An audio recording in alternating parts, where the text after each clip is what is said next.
ஆட்சியில பங்குன்றது தமிழகத்துக்கு ஒத்தே வராது. அது மட்டும் இல்லாம திமுக, காங்கிரஸ் இடையிலான கூட்டணி ரொம்ப வலிமையா இருக்கிறதாகவும் முதல்வர் மு.க.ஸ்டாலின் திட்டவட்டமா சொல்லியிருக்கிறாரு.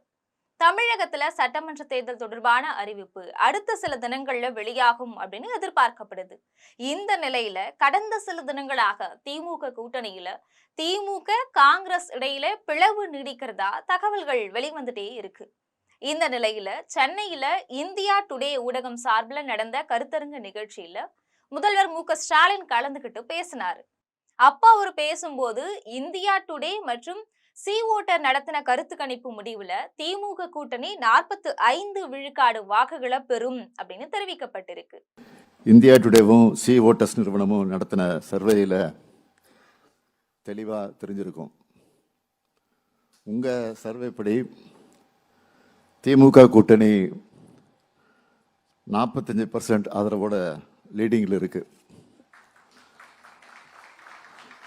எங்களுக்கும் செகண்ட் பிளேஸ்ல இருக்கக்கூடிய டிஃபரன்ஸ் பார்த்தீங்கன்னா 12%. இங்க பத்திரிகையாளர்கள், அரசியல் ஆர்வலர்கள்னு பலரும் இருக்கீங்க. உங்களுக்கே தெரியும், சிம்பிள் அரித்மெட்டிக் தான். 3% வித்தியாசம் இருந்தால கிளீன் ஸ்வீப் தான். 12%னா அது நிச்சயம் டம்பிங் விக்டரி தான். அதில் எந்த மாற்றமும் இருக்காது.